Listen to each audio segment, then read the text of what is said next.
जी नाज़रीन, 3 ख़बरें पाकिस्तान के हवाले से जो कि बड़ी अहम ख़बरें हैं, जिनका चर्चा आप उस तरह सोशल मीडिया या इलेक्ट्रॉनिक मीडिया पर नहीं सुनेंगे, उनके बारे में आपको बताना है। पहली बात तो ये है कि वो जो अपने आप को रियासत मदीना के दाई कहते थे, जो हज़रत उमर फ़ारूक रज़ी अल्लाह ताला अन्हु की मिसालें दिया करते थे, उनसे जब पूछा गया कि जो गैर मुल्की सरबराहान ने इमरान खान साहब को तोहफ़े दिए हैं, उसकी तफसील हमें बता दें, तो वो सारे ईमानदार और नेक लोग एकदम चुप हो गए और उन्होंने इसको भी एक तरह का रियासती बयानिया करार दे दिया कि अगर उन तोहफ़े की तफसीलात फराहम की जाएगी तो ये मुल्की तौर पर बहुत नुकसान होगा और इबहाम होगा। इस ख़बर की तफसील पे हम आपको बताएंगे। दूसरी ख़बर जो बहुत अहम है कि न्यूज़ीलैंड के बाद इंग्लैंड ने भी अपना पाकिस्तान का दौरा मनसूख कर दिया। उसके ऊपर पाकिस्तान का जो रद्द अमल है वो बड़े अचंभे की बात है, उस पर भी बात करेंगे। और तीसरी ख़बर, मुस्लिम लीग नून रीऑर्गेनाइज़ हो रही है और वो रीऑर्गेनाइज़ किस तरह हो रही है। कल जो गुजरांवाला डिवीज़न का इजलास हुआ उसमें किस किस को डांट पड़ी और क्या क्या फ़ैसले किए गए, इन 3 बातों के हवाले से आज आपसे बात करनी है। लेकिन आपसे दरख्वास्त ये है कि अगर आप चाहते हैं कि आपको मज़ीद वीडियोज़ मिलें हमारे चैनल की और उसका नोटिफिकेशन भी आ जाए, तो चैनल ज़रूर सब्सक्राइब कीजिए और बेल आइकॉन को ज़रूर प्रेस कीजिए। अच्छा जी, ख़बरों पे आ जाते हैं।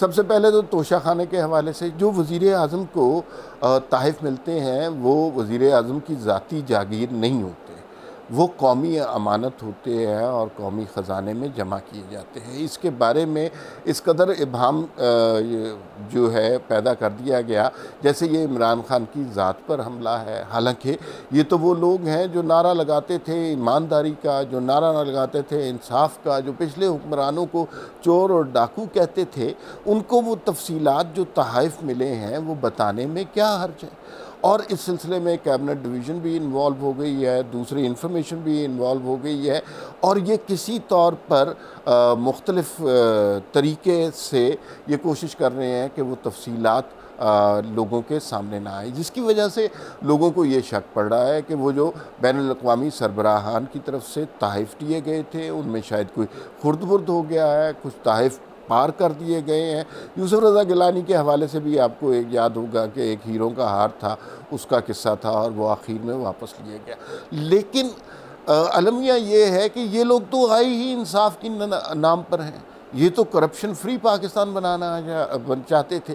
ये तो बिल्कुल ये बात कहते थे कि ईमानदारी में हमसे बेहतर है ही कोई नहीं। ये तो हज़रत उमर फ़ारूक रज़ी अल्लाह ताला अन्हु के कुर्तों की मिसाल दिया करते थे और फ़रात के किनारे अगर एक कुत्ता भी भूखा प्यासा रह जाए तो उसका हिसाब लिया जाए। तो भाई ये चीज़ आपके पास है, आपसे इसका हिसाब लिया जाएगा, तो आवाम को इसके बारे में बताने में क्या हर्ज है।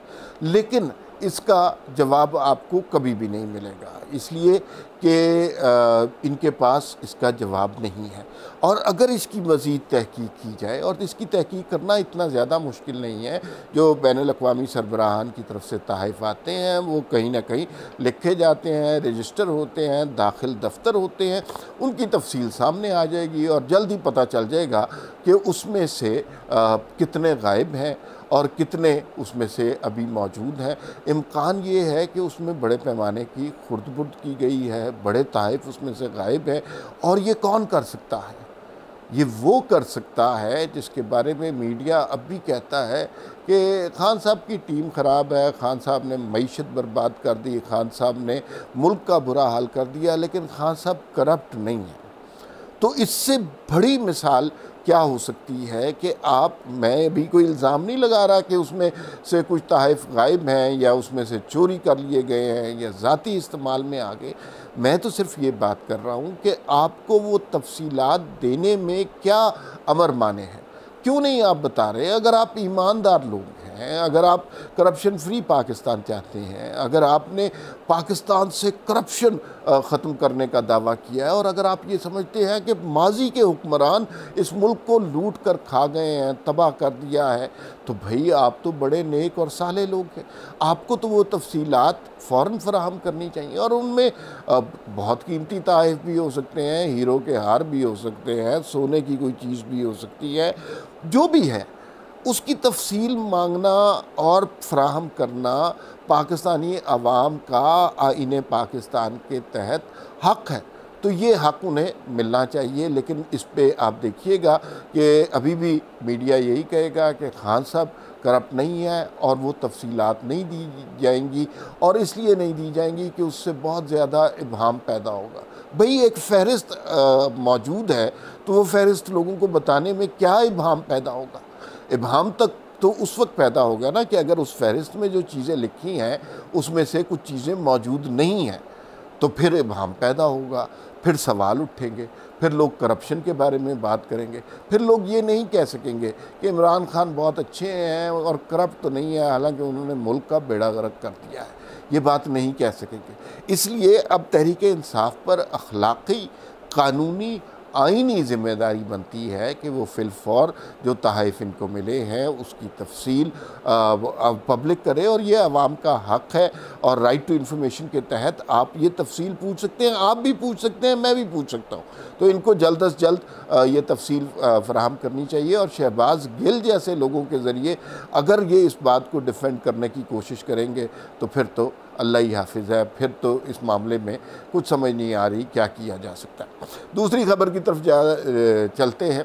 दूसरी ख़बर जो है कि वो नवाज शरीफ साहब अब दोबारा एक्टिव हो गए हैं और PMLN की रीऑर्गेनाइजेशन हो रही है। और वो अब किस तरह हो रही है? देखिए, ज़िले की सतह पर, तहसील की सतह पर तो इनकी तंजीमें हमेशा से रही हैं, और ये तंजीमें जो हैं बाज़-औक़ात एक्चुअल होती है, बाज़-औक़ात ये गोस्ट होती है। ग़ुलाम हैदर वाई जब थे वज़ीर आला, तो उस ज़माने में भी ये कोशिश की गई और उन्होंने कहा कि कोई से 4 बंदों के नाम दे दें और वो एक तंजीम के तौर पर ज़िलाई सतह पर या निचली सतह पर रजिस्टर हो गई और उसका मामला ख़त्म हो गया। वो गोस्ट लोग होते थे, कुछ नहीं। अब मामला बहुत मुख्तलिफ है।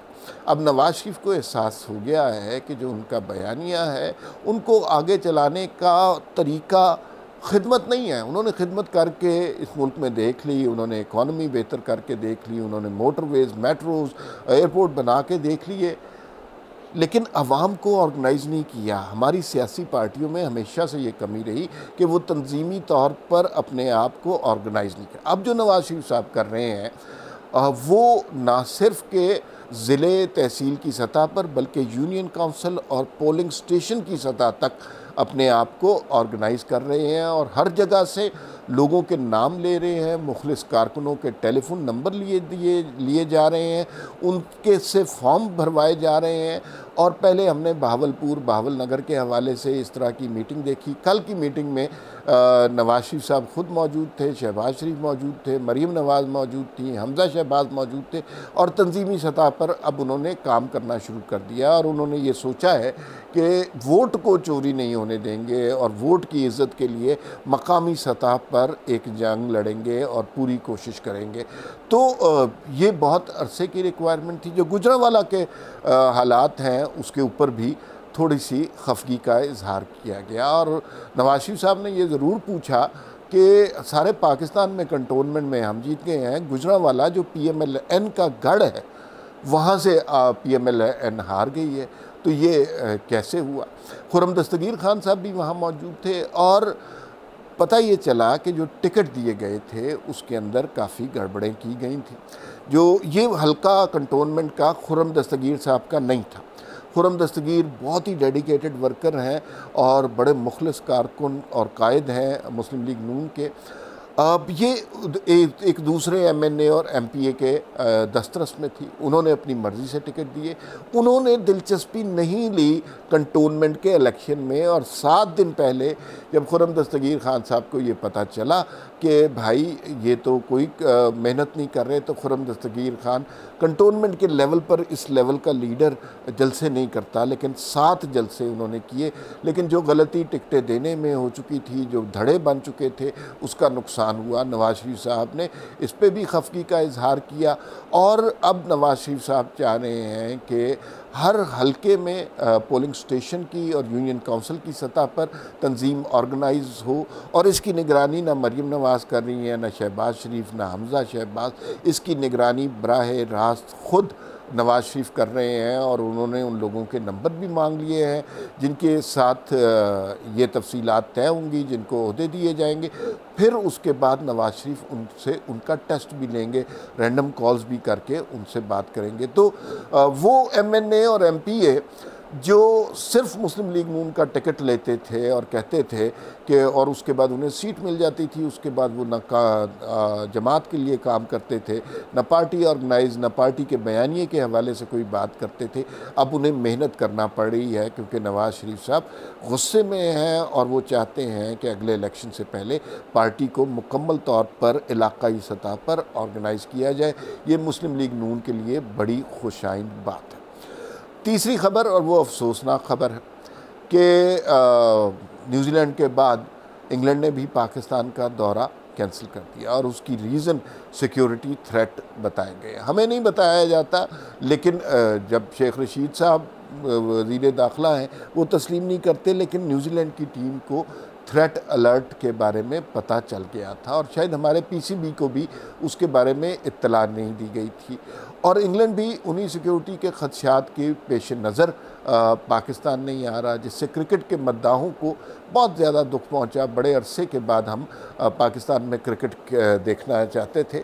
लेकिन आपको याद होगा नजम सेठी साहब ने नवाज़ शरीफ के दौर में पाकिस्तान में क्रिकेट दोबारा बहाल की थी, ग्राउंडों में रौनकें लग गई थी, PSL हो रहा था, जिम्बाब्वे की टीम आई थी, वेस्ट इंडीज़ की टीम आई थी और क्रिकेट दोबारा पाकिस्तानियों को देखने को मिल रही थी। उस वक्त इमरान खान साहब इन्हें रेलू कट्टे कहते थे और कहते थे ये क्लब की टीमें हैं।